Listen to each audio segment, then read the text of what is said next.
Okay guys, it's been like 3 weeks and I'm still waiting for the injectors. And I can't believe that it's almost $600. Alright, so I got the primary injectors and fuel rail installed. I'm gonna replace the fuel filter, the factory fuel filter. Since I'm putting a new -8 AN line from the filter to the front, I'll see if I can remove the line. You guys remember that episode I talked about the rat nest and talk about emissions and the canister that is in the back? So that's the actual canister. So I'm just gonna be removing the line that goes all the way to the front, which I'm not utilizing anymore, and then the feed line. I'm just gonna keep the return line, which is the factory one I'm using, and put in the -8. Alright, so I'm gonna remove this cover as well. I have to do it anyway for the lines, and then try to identify where the hell is the fuel filter.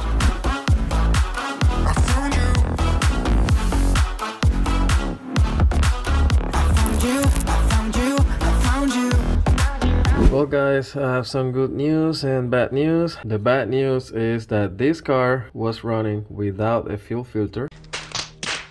Let me show you the location. You see that bracket over there? That's where usually the fuel filter is, and that's why I wasn't too excited to remove it, because of where, you know, the location and the lack of room that there's in this area. I don't know who decided to put it in that location, but the good news is I don't have to replace it, and I just have to work in mounting the other one. This is the location I'm gonna use for the new fuel filter, and I think it goes right here, and then I just have to put it there. You see, that's the height where it's gonna be, so it will be still high enough to prevent any damage to it.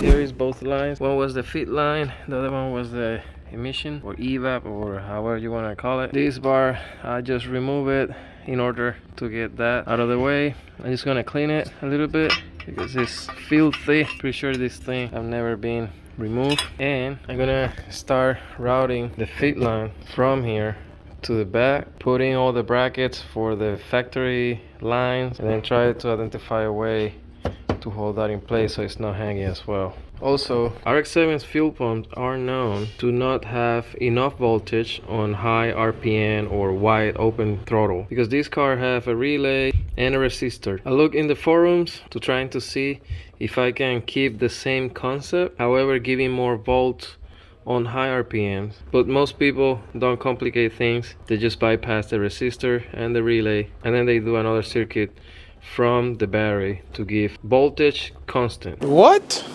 Or I should say constant voltage. Alright, so now I'm trying to figure out how I'm gonna adapt this bracket for the filter in this bracket.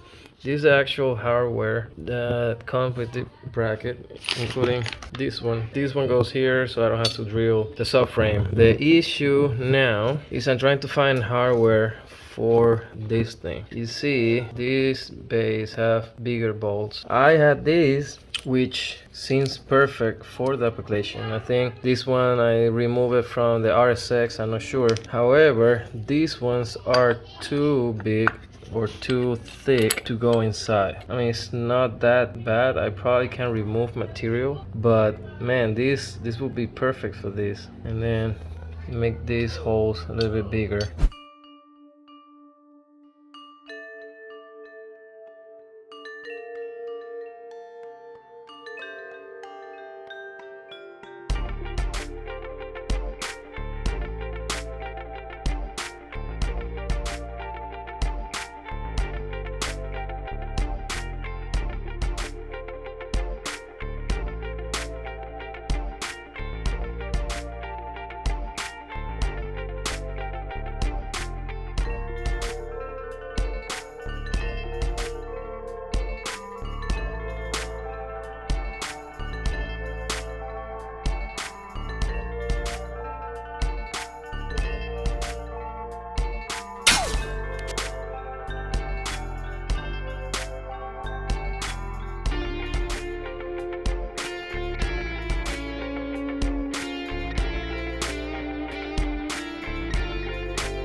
Somebody come and look at this. I don't have it tight. I just put it in place to measure the lines and trying to figure out, you know, the length and start putting fittings and everything. But holy shit, look how easy now is to replace the fuel filter. All right, so I had to order these bigger ones. I think these ones are 3/4 because the one I had were half and they work for the 6AN, not the AN. Also, I bought these ones for the fuel pump in the rear. Also, you guys remember that I was trying to get the fuel pressure sensor here, but I didn't have room because of the damper. So thanks to Mike in the PFC group, he showed me his setup, and what he did was he ran the damper on the secondary fuel rail upside down, and then he was able to put the sensor here. I really don't want to remove the fuel rails again. I'm gonna see if I can remove this from here without removing the fuel rail, and then remove this plug here, put it there, and then hopefully it will work, because I definitely want the fuel pressure sensor there instead of putting in the fuel pressure regulator when it's, you know, far. I'm getting excited. Ladies and gentlemen, it worked out. I mean, it's really a tight fit, especially in the damper on the rear part, but I'm able to run the sensor here, and man, that's what I wanted. So upgrading fuel rail, injectors, fuel lines, fuel pump is one of the things that have to be done if you want to make power. I still will have to upgrade the hanger for the fuel pump in order to eliminate those 5/16 lines. However, one of the issues that this car have is the fact that this car from factory, they had a 2-speed fuel system set up. What I mean with that is that they control the amount of voltage that it was going to a fuel pump on idle, and then the system bypassed that resistor and put more juice to the fuel pump on high RPMs. The issue with that was that the voltage that was put out to a fuel pump wasn't enough. The most common way that they use to solve that issue is, and I'm gonna put the diagram whenever I edit the video, is to create another circuit. They get straight 12 volt from the battery to a relay, and then they bypass the stock system, and that works perfectly fine. The only issue I have with that, and again, probably I'm just speaking, is that the fuel pump is gonna get 12 volt constantly. Doesn't matter if the car is on idle, doesn't matter if the car is on high RPM. I want to still keep the 2-speed setting.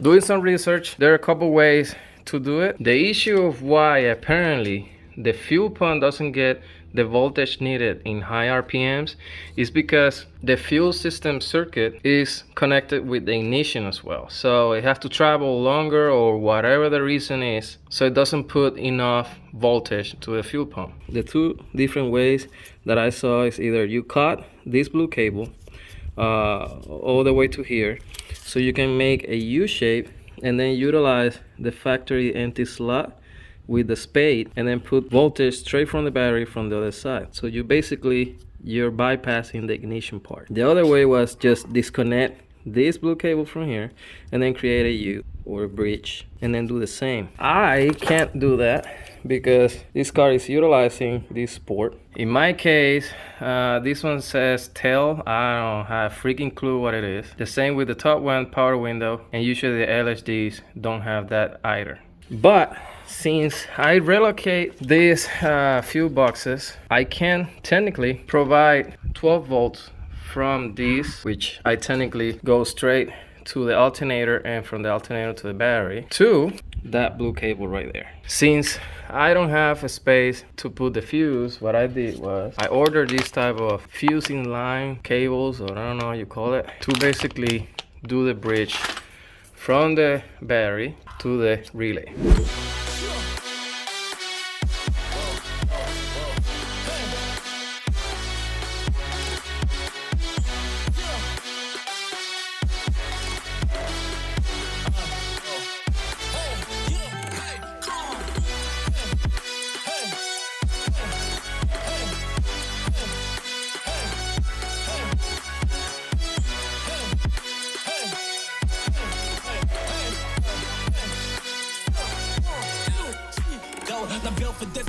made for this, I gotta do it now. I'm just amazing kid, cause I resisted though, and this temptation's kids, you wanna go and take it. I'm like, wait, shit, y'all just wanna talk, or y'all just wanna hate, or look up all my actions, I just go insane. So I've been really reckless, moving in this lane. Yes, I gotta get this, working every day, cause I've been elevating. Yes, I gotta do it, everybody.